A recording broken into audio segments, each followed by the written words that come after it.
नमस्कार दोस्तों, स्वागत है आपका मेरे चैनल कॉमिक्स लाइफ में।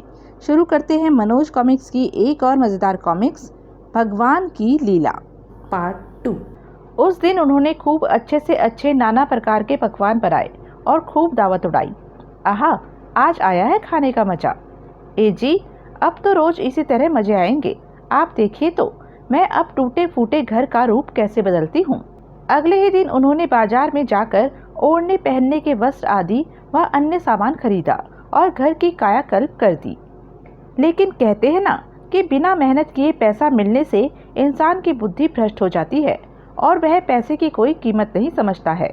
ऐसा ही लक्कड़हारे और उसकी पत्नी के साथ हुआ। वे दोनों हाथों से धन बर्बाद करने लगे। उधर लक्कड़हारे की पत्नी आस पड़ोस में जाकर फिजूल खर्ची करती, तो इधर लक्कड़हारा आस पड़ोस में जाकर शराब पीता और जुआ खेलता। और कुछ ही दिनों में उस फिजूल खर्ची और बुरी आदतों का परिणाम उनके सामने आ गया। आए, इसमें तो अनाज का एक दाना भी नहीं है। उफ, सब्जी भी नहीं है। हे भगवान, नून मिर्च तेल सब खत्म है। वह दौड़ी दौड़ी लक्कड़हारे के पास पहुंची। ए जी, क्या तुम पड़े पड़े खटिया ही तोड़ते रहोगे या कुछ खाने का भी प्रबंध करोगे? घर में ना आटा है, ना सब्जी भाजी है और ना ही नून मिर्च तेल।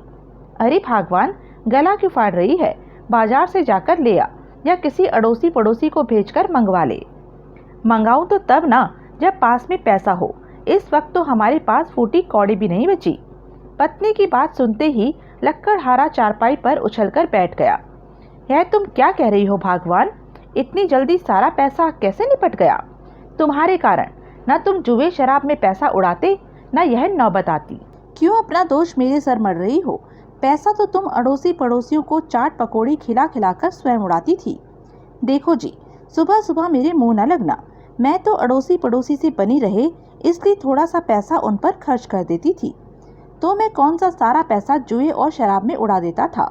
वह तो कभी कभार शौक कर लेता था। दरअसल सारा पैसा तुम्हारे ही कारण बर्बाद हुआ। तुम्हें नित्य नए आभूषण और वस्त्र चाहिए थे ना? क्या कहा? दोनों में काफी देर तक चकचक होती रही। फिर देखिए जी, यह लड़ाई झगड़ा छोड़िए, इससे कोई नतीजा नहीं निकलने वाला। कुछ ऐसा कीजिए कि घर में खाने पीने का जुगाड़ हो सके। लेकिन इतनी जल्दी भोजन पानी का प्रबंध मैं कहाँ से करूं? यदि मैं मेहनत मजदूरी भी करने जाऊं तो सांझ तो हो ही जाएगी।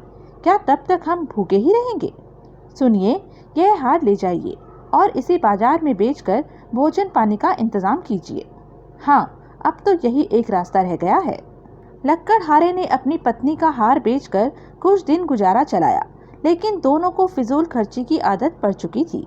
इसलिए एक एक कर उनकी वह सारी चीजें बिक गई जो उन्होंने 20,000 रुपयों से बनवाई या खरीदी थी। और एक दिन उनके बर्तन भांडे तक बिकने की नौबत आ गई। ए जी, ऐसा आखिर कब तक चलेगा? मैं कहती हूँ कि आप कोई काम काज क्यों नहीं करते? इस तरह तो आज बर्तन बिकेंगे और कल यह मकान। इतने दिनों के आराम ने मुझे बिल्कुल ही निकम्मा बना दिया है। चारपाई से उठने तक को मन नहीं करता। अब तुम्हें बताओ भगवान, मैं क्या काम काज करूं? पति की बात सुनकर पत्नी सोच में पड़ गई, लेकिन फिर शीघ्र ही एक विचार के दिमाग में आते ही उसका चेहरा प्रसन्नता से खिल उठा। ए जी, मेरे दिमाग में एक उपाय आया है। क्यों न तुम एक बार फिर उस हाथी के पास जाकर उससे मदद मांगो।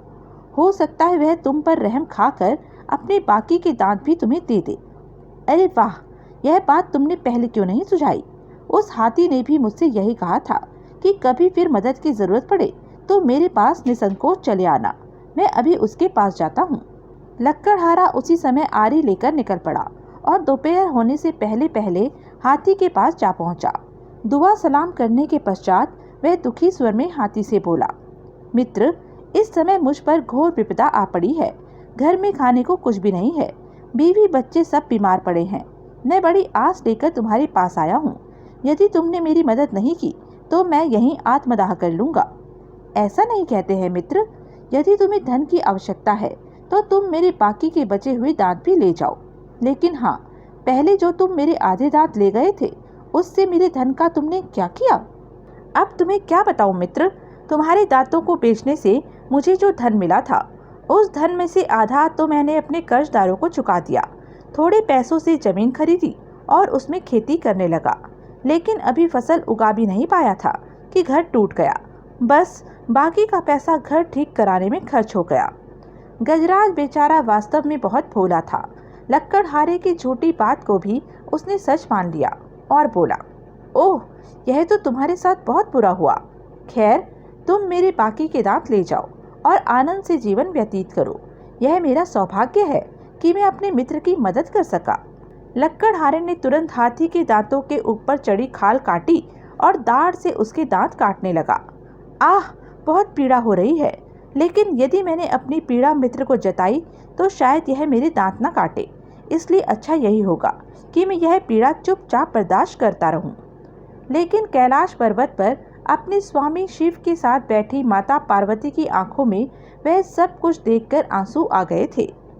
इधर दांत काटने के पश्चात लक्कड़हारा गजराज का आभार प्रकट कर वहां से सीधा शहर पहुंचा और उसी दुकानदार को वह दांत भी बेच दिए। लो भाई, इस थैली में पूरे 30,000 रुपये हैं, चाहो तो गिन लो। अजी, गिनने की कोई जरूरत नहीं, मुझे आप पर पूरा विश्वास है। सुनो भाई, क्या तुम हाथी की खाल भी ला सकते हो? मैं उस खाल के तुम्हें पूरे 1,00,000 रुपए दे सकता हूँ। क्या कहा? 1,00,000 रुपए? हाँ भाई, मुझे हाथी की खाल से महाराज के लिए एक विशेष रजाई बनानी है।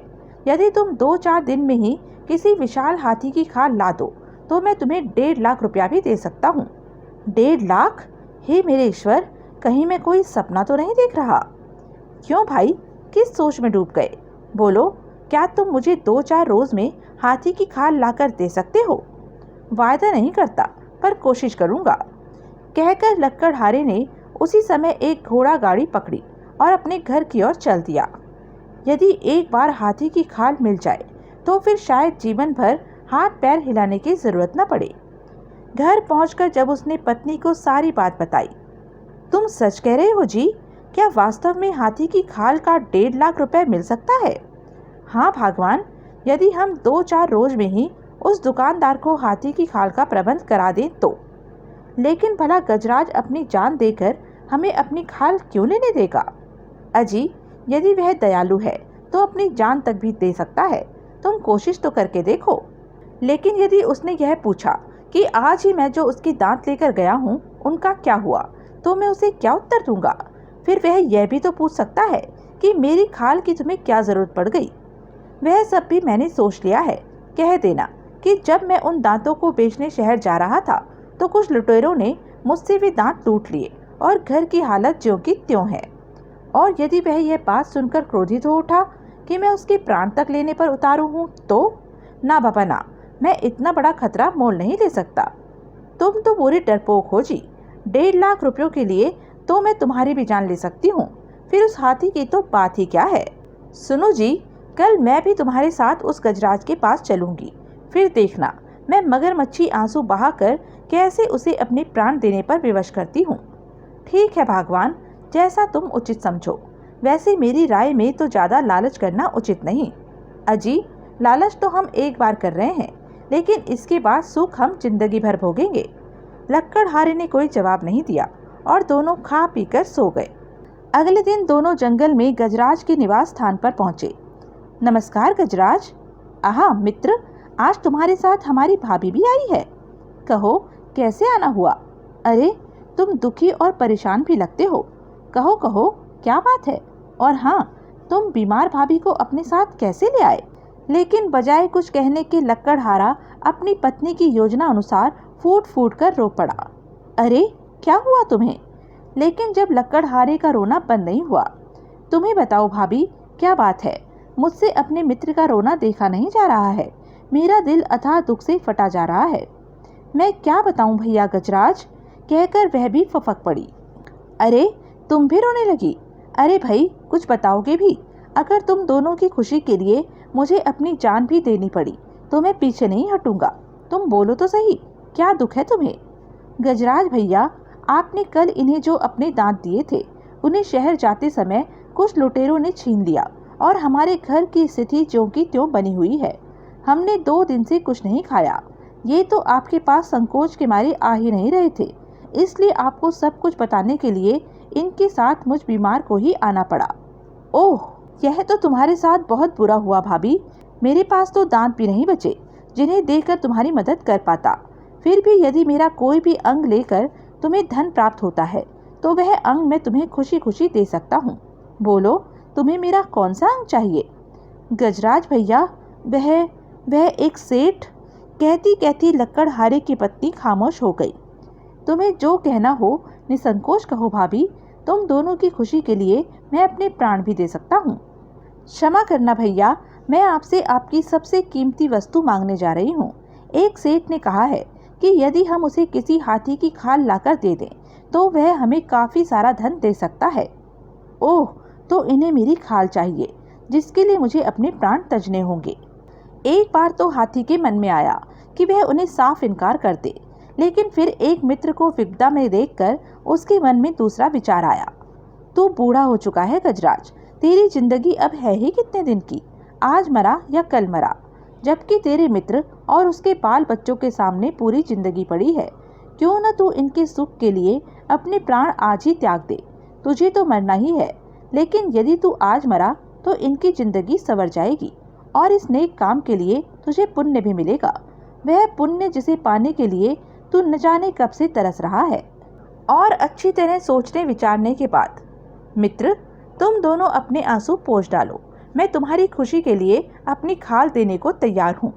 क्या सच? हाँ, लेकिन मेरी खाल उतारने से पहले तुम्हें मुझे मौत के घाट उतारना होगा। चलो मित्र, तुम अपनी कुल्हाड़ी से मेरे मस्तक पर एक भरपूर वार करो। गजराज की आज्ञा मिलते ही लक्कड़हारे ने कुल्हाड़ी संभालने में जरा भी देर नहीं लगाई और जैसे ही इधर लक्कड़हारे ने उसके मस्तक पर वार करने के लिए अपना कुल्हाड़ा हवा में उठाया, ओम नमः शिवाय। उधर कैलाश पर्वत पर अपने स्वामी के साथ बैठी माता पार्वती उस हृदय विदारक दृश्य को देखकर चीत्कार कर उठी। उनकी चीत्कार सुनकर ध्यान मग्न बैठे भोले बाबा की तंद्रा भंग हो गई। आह नहीं! क्या बात है देवी, तुम चीखी क्यों? अरे, तुम्हारी आंखों में आंसू, यह हम क्या देख रहे हैं देवी? ऐसा क्या कष्ट पहुंचा है तुम्हें? आप यहाँ ध्यान लगाए बैठे हैं प्रभु, और वहाँ पृथ्वी पर आपके एक भक्त की उपकार करते करते जान चली गई। वह देखिए, उन दोनों नीच पति पत्नी के अपने स्वार्थ पूर्ति के लिए आपके परम भक्त गजराज के प्राण ले लिए हैं। गजराज ने अपने प्रिय दांत देकर उन दोनों पर उपकार किया, लेकिन वे दोनों इतने कृतघ्न निकले कि धन पाने की लालसा में उन्होंने उसके प्राण ही ले लिए। फिर माता पार्वती ने महादेव को वह सारी बात बता दी जो वे अब तक देखती आ रही थी। सब कुछ जान सुनकर भोले बाबा क्रोध से भर उठे। उन दुष्टों की इतनी हिम्मत, उन्हें उनकी इस कृतघ्नता की सजा मैं अवश्य दूंगा। अगले ही पल वे क्रोध से तांडव नृत्य करने लगे। नृत्य करते करते उनकी तीसरी आंख खुल गई और उस ज्वाला से जंगल में उस स्थान के पेड़ों में आग लग गई जहां लक्कड़हारा और उसकी पत्नी बैठे हाथी की खाल उतारने में मग्न थे। हाय आग! अरे! दोनों खाल की चिंता छोड़ अपनी जान बचाने की चिंता में पड़ गए। बचाओ! हाय मरा! बचाओ! लेकिन वे अपनी जान नहीं बचा पाए। अग्नि देवता ने शीघ्र ही उन्हें अपने आगोश में ले लिया और वे दोनों जलकर वहीं भस्म हो गए। इधर आपने उन्हें दंड तो दे दिया प्रभु, लेकिन गजराज की भयानक मौत को देखकर मेरा मन अब भी अथाह दुख से फटा जा रहा है। दुखी मत हो देवी, गजराज चूंकि उपकार करते हुए मरा है, इसलिए उसे गज योनि से मोक्ष मिल गया है। अब वह अगले जन्म में राजघराने में जन्म लेगा और आगे चलकर राजा बनकर राज सुख भोगेगा। और वास्तव में भोले बाबा की भविष्यवाणी सच हुई। गजराज ने उसी देश के राजघराने में जन्म लिया और आगे चलकर एक प्रतापी, प्रतिभाशाली व शक्तिशाली राजा बनकर वर्षों तक राज सुख भोगता रहा, जबकि स्वार्थी एवं नीच लक्कड़हारे और उसकी पत्नी को उनका पाप सुअर की योनि में ले गया। उन्हें अगले जन्म में सुअर सुअरनी का शरीर मिला और वे इस जन्म में जीवन भर गंदगी खाकर ही जीते रहे। तो यह थी मनोज कॉमिक्स की एक मज़ेदार कॉमिक्स। ऐसी ही मज़ेदार कॉमिक्स के लिए बने रहें मेरे साथ, और हाँ, मेरे चैनल को लाइक, शेयर और सब्सक्राइब करना ना भूलें। धन्यवाद।